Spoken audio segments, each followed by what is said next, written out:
Belfast, a divided city, a city of conflict. You have seen many such peaceful scenes become scenes of war, but ours is not a story of war. Ours is a simple story of self-help and community action to subvert a different kind of violence, the violence of unemployment and social neglect. We shall show the attempts of ordinary people to create jobs and provide skills by their own actions. We shall show the collective action of ordinary people to rebuild homes burnt out in sectarian riots. The collective action of people in the same community to build homes for Gaelic-speaking families, to build and staff a school. WHITEROCK is an area in West Belfast of 30,000 people, of high unemployment. An area consisting of a number of individual housing estates. Here society provided nothing but places for people to live. Until recently it was a place where few could acquire skills, where less could find work. We have attempted to view these problems not just from the economic point of view, but from a social and moral one, possibly attempting to replace the religion of economics with a religion of Christianity. In the search for a new vision, we feel it is better to pursue the quality of life, to think of the cultural and aesthetic dimensions, as well as the standard of living. It was with this spirit and from this area that the workers came to form our first self-help project, the rebuilding of homes burnt out in sectarian riots. Bombay Street looks like many 19th century streets of small houses, but it is situated on the dividing line between Loyalist and Republican Belfast, a line now called the Peace Line.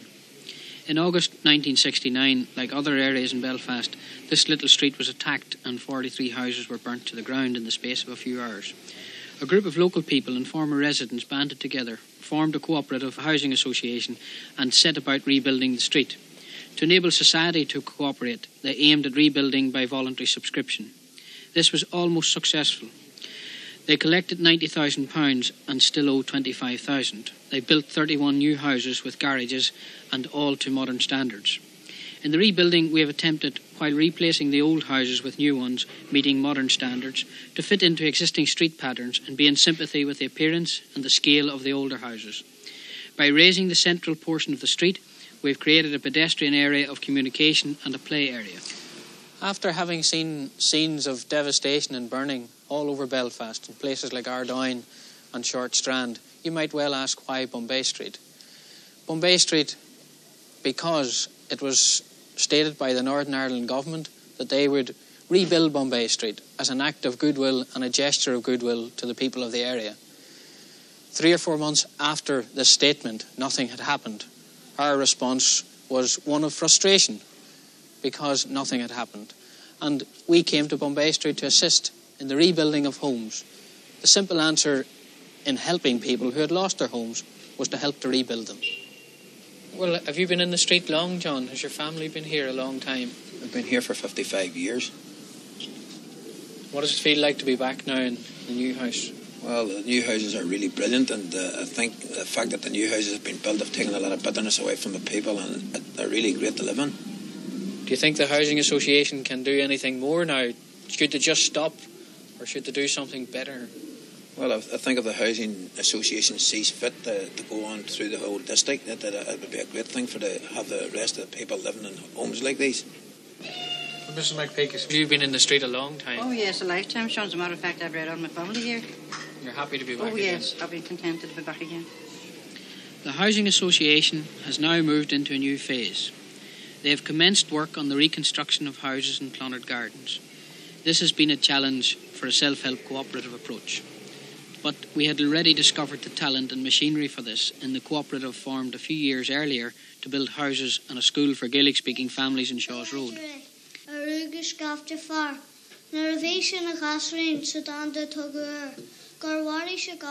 In a divided city like Belfast, not only have people been treated as second-class citizens, but they have acted as such.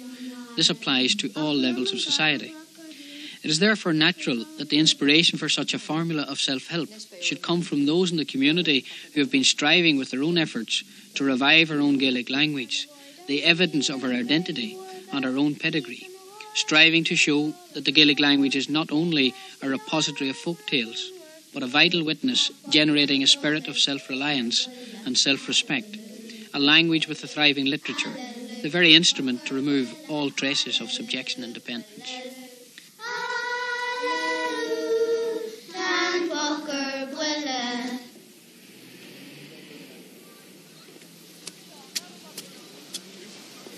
Not only did they build homes and run a school, they also started a shop.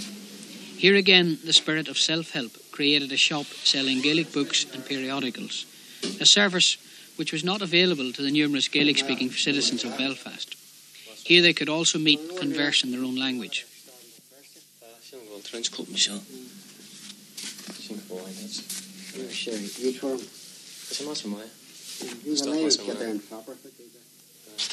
Jeff, do a mark.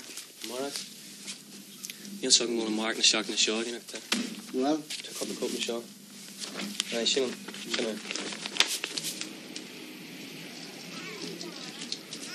Belfast, like many other large cities, is a city of villages. Ballymurphy is one such village. It was built about 1950 and is densely populated with a population of 5,000 people. It was designed as an estate without much attempted planning, with no affection for its setting on the slopes of the Divis Mountains, and certainly none for the people who would live there. It had no local school until a number of years after it was built. It had no church until 1970. Not only were WHITEROCK and Ballymurphy on the fringe of Belfast, they were even isolated from their parish. It is an estate of large families. 2/3 of its people are under 18 years of age. 37% of its adult male population are without work. These facts underline the intensity of the frustration which is felt about the lack of training and job opportunities, the lack of recreation and social facilities. The norm here and in surrounding estates is to see one's father robbed of his role as provider for his family. The state becomes provider. Dependence on state welfare becomes a way of life. People are robbed of self-reliance and self-respect. Human dignity is mutilated in a place like Ballymurphy. It is in such a state of despair and hopelessness that self-help, that cooperation through cooperatives, becomes the only viable instrument of change. Yet, in rhyming off statistics, it becomes easy to lose sight of the fact that these are communities of warm, affectionate people, rich in talent which needs expression, young people who need scope for development, people who have a right to contribute. It is a community which, in spite of the spiral of depression, have preserved the quality of life, who can still seek enjoyment and relaxation in the roots of their own culture and traditions.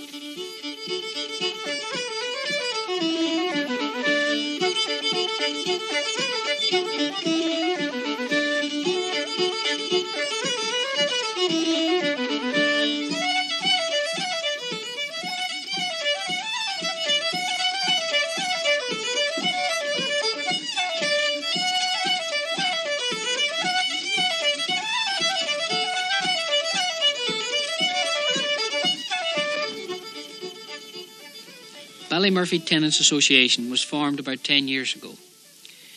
They saw the need to stop the rot, to create an awareness both in their own community and in society in general. Their first target was a community centre. With their own efforts, they acquired a site and raised £20,000 towards the cost. It was to be the beginning of the WHITEROCK District Centre, which was to have provided the kind of facilities that most other areas take for granted, like a shopping precinct and a health centre. It became another victim of the current economy drive.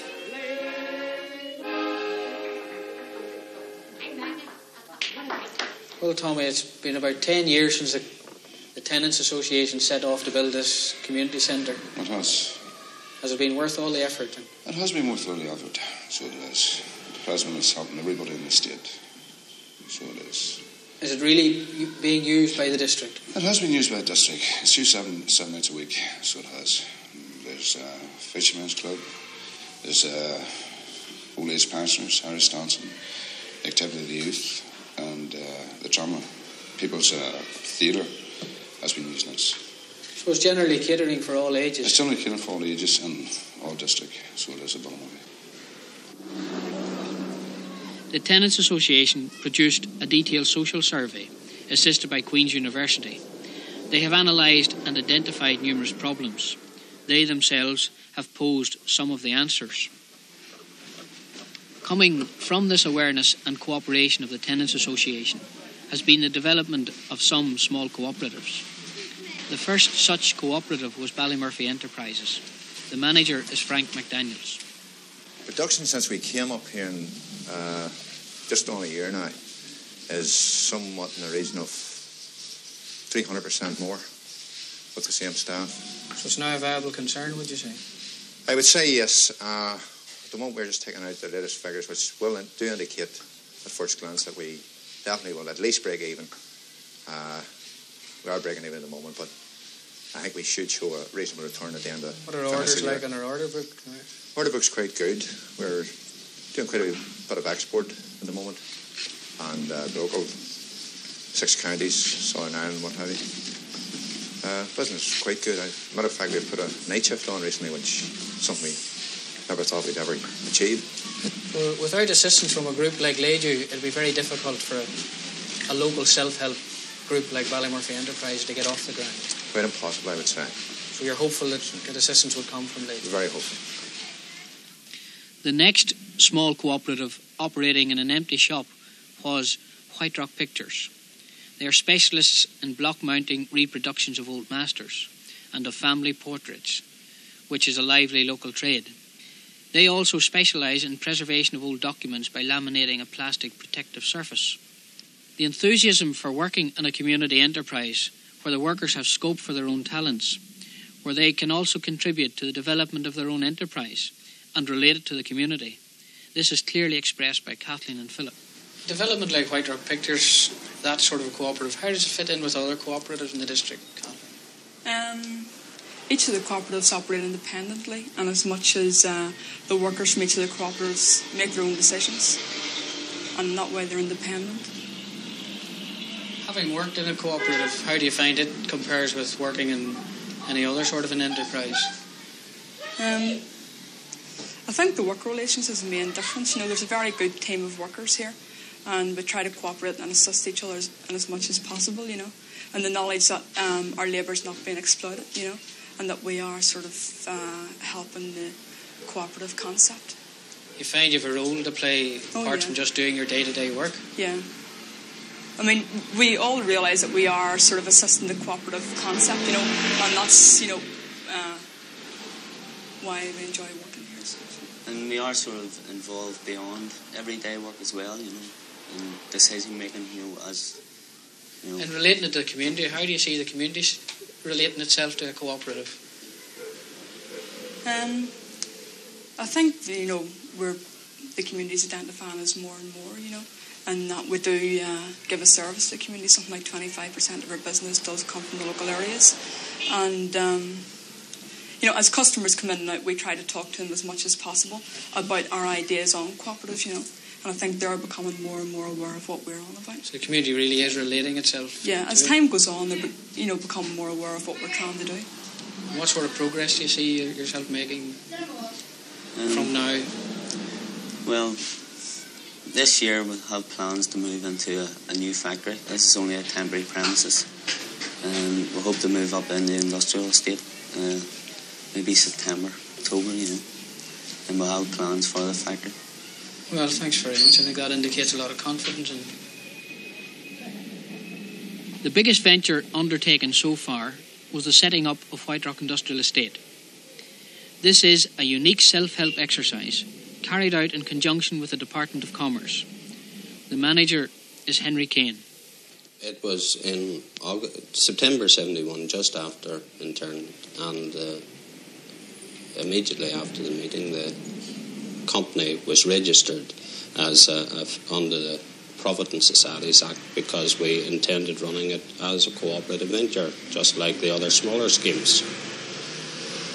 Well, it was a scheme completely outside the range of ministry help They had never tackled anything like this before, and I think they viewed it initially with a certain degree of scepticism, and it was necessary that we sell our own credibility.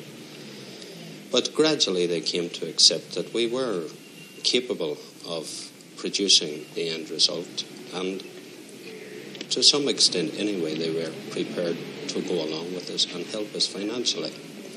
At the same time, they have been rather reluctant to put any big money into it on the same scale as they put into other industries here in Northern Ireland. It's common knowledge that millions, £50 million at a time, has been poured into the Belfast shipyards, which is situated in an area of almost full employment, whereas any help which has come from the government to this area, where we have something like 36% unemployment, has been minimal. They make a great thing of giving us something like £200,000 as a loan, and certainly they have not been very forthcoming with their grants on our present building programme. Well, in spite of all the difficulties and problems, I certainly wouldn't be despondent at the moment, because we have made really steady progress over the relatively short period within in existence. The first factory was the Northern Candle Factory. Although it is the smallest and still occupies an old farm building, in many ways it is the most important one. They came before development commenced. Two local men with not only confidence in themselves, but confidence in the community and in the ideas of WHITEROCK Industrial Estate. They are still valuable members of the Estate Committee. Starting virtually from nothing, they have added 3 more to their workforce. Local churches, households, restaurants and hotels now have a local manufacturer, where in the past they had to import from elsewhere. The manager is John O'Hare. Well, John, you were the first one to come here more than 2 years ago, a sort of act of faith. We came here initially in October 71. I've been here ever since. What are your impressions since then? Have you any comments? Well, the reason why we came in the first instance, as I say, was to try and make some dent in the unemployment figure here, which then was 37%. Well, what do you think of the development that you've seen in that period? Well, there's been quite some progress during that time, but I think if we had received more government assistance, I know in our own case we could have done much more than what we have been able to do.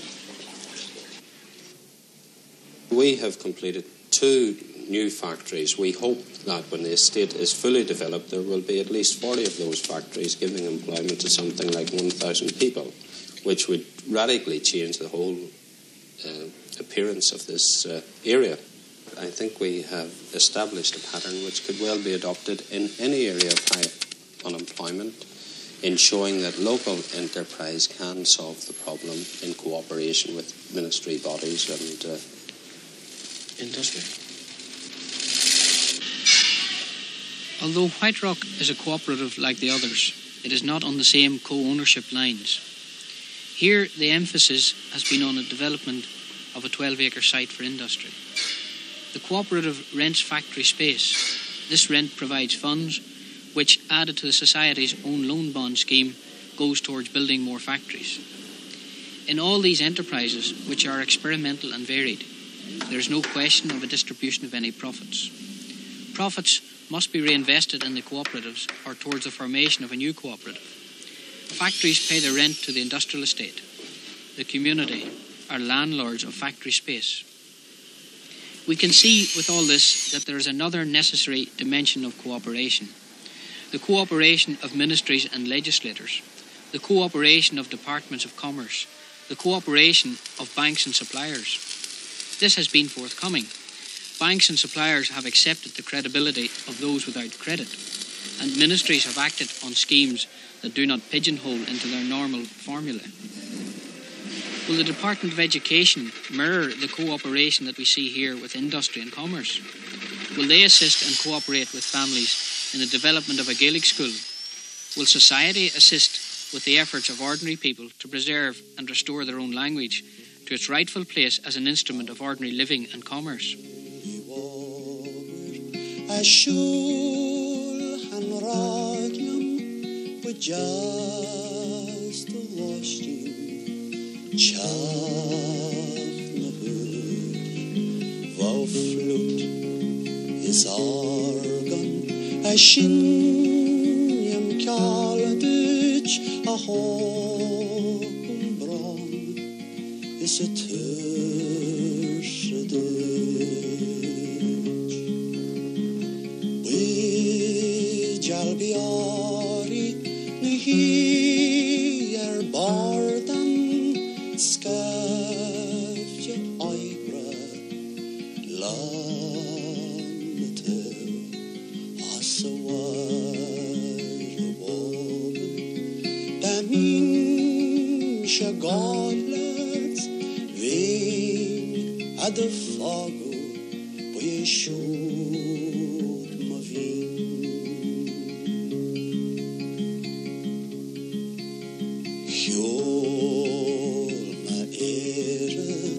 Serish nation awrwa vinyeder gekon dein klar schniake mein van a rion menschen ang aufwin der reinhard a wali Mran heran shit crun la hera ushlantu agus firchrifal shejer un mädchen a halin skera gedogt un schwelat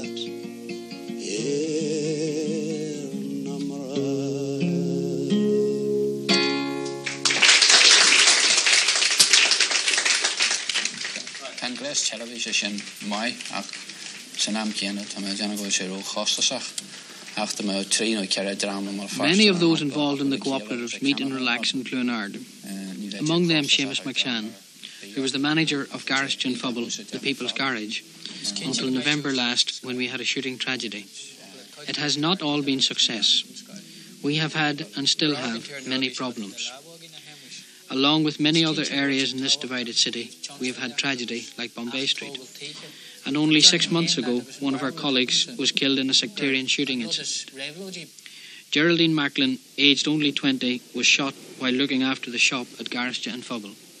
Seamus McShann, our manager, was seriously wounded. You know, I suppose we'll have a fair bit of difficulty, Seamus, but the sort of human tragedy in November is one of the most difficult things to get over. What really did happen that day? It wasn't very complicated, really. It's just quite typical of what has been happening here over this past number of years now. Cars drove down the road. It was about dinner time on a Friday, I remember, and drove into the forecourt, stopped at one of the pumps, and I was inside the shop. I came out, went down to the car, and went round to the driver's side to find out what grade of petrol the driver wanted. And he got out, pulled a gun, and shot me in the stomach, and then started to shoot fairly wild, and with one of the wild shots, it went through the window and killed one of the girl assistants inside. That's really all that happened. Nothing more complicated than that. You've now seen the story of WHITEROCK, its problems and some of its success. Probably the story of grassroots democracy. We would probably like to think the beginnings of some form of industrial democracy. WHITEROCK has invited a public representative to examine this general concept with us. We would like to introduce Mr. John Laird, who's a unionist public representative. His area embraces WHITEROCK. Well, my credentials are that I don't come from the community that identifies with your project. And I must say that I've never really come in contact with this project before. And I'm a great believer in self-help and a great believer in people pulling themselves up by their own bootstraps. And obviously you deserve credit for that. But the one thing that I cannot understand I have probably no way to understanding. I have no machinery for understanding of that, and that is the confusion that there is between the commercial projects and the cultural activity. That is completely beyond my understanding. And if I could put a point to you, you said at the start that this was a divided city of Belfast. And if that is a condemnation, as I believe it is, of Belfast, do you believe that the activities that the WHITEROCK cooperatives go in for is helping to heal those divisions or to further foster them? Well, John, we would certainly not expect them to foster or continue with divisions. We've made a comment it's a divided city, and I think you and I can accept that it's divided. It's divided in many ways. The mixture of cultural and economic pursuits in WHITEROCK. Culture for us really means many things. The whole mode of expression, the way of life, the development of a people, and the neglect of social things like jobs and opportunities for expression. All these things have been denied in areas like this. And we think we cannot examine those in isolation. We've got to examine them with the way we think, and the way we think and express ourselves is embraced in our culture. Well, here we must open up what is a complete lack of understanding, because the only expression I can use is I've simply no machinery to try and comprehend that you can, that there is this coming together, that there is this interweaving of the cultural and the commercial activity. I can't see why it's not possible to separate the two and to go about the two in two totally different ways. I cannot see, I've just no way of understanding that the two are together. To me, the thing is, as I say, I'm totally in favour of people pulling themselves up by their bootstraps, but it would appear to me that it's too inward-looking, which develops this idea, and I saw during the film, implied and direct criticism of government aid or lack of aid. And then in the next breath, there was support from government and understanding from government departments. And I'm just wondering, is the implied criticism of government departments part of the whole atmosphere, the inward-lookingness of it? I wouldn't like you to think that it was. I think that most legislators are very, very far divorced from the people they legislate for. We talked about grassroots democracy, and I think, in fact, we have tried to express that. Legislation is generally clothed in fine print. You put it against and compare it with a sort of grey, grim statistics or realities of ghettos, and then the contradiction is obvious. I would really suggest that we have been getting government aid. We've shown that in the film. I think that has only come from a lot of hard effort. We've generated a response. We've made people aware. I mean, there was a government in existence here for a long, long time. These problems have existed for a long time. And I would like to think that we generated that response. We made them aware, as well as the people themselves being aware. Well, the point that I'd like to make is this, that this is the problem with governments, because they're large, big bodies, and as you say, they're tied up with red tape. It's not necessarily the problem with an individual type of government. And therefore, I think that your perhaps project is getting confused between the political, the cultural, and the commercial. Well, I think this problem exists with most forms of government, John. I would like to think that our programme has been one of communication, that we have shown the lack of it, and we've also shown a constructive way to create a process of communication. And we would thank you for coming along today. You have just seen a programme of community action in Belfast. Although taking place in Belfast, you may find something of relevance to your own area, wherever that may be in the British Isles. If you would like further information about WHITEROCK, you could write to WHITEROCK Industrial Enterprises Limited, 16 Donegall Square, South Belfast.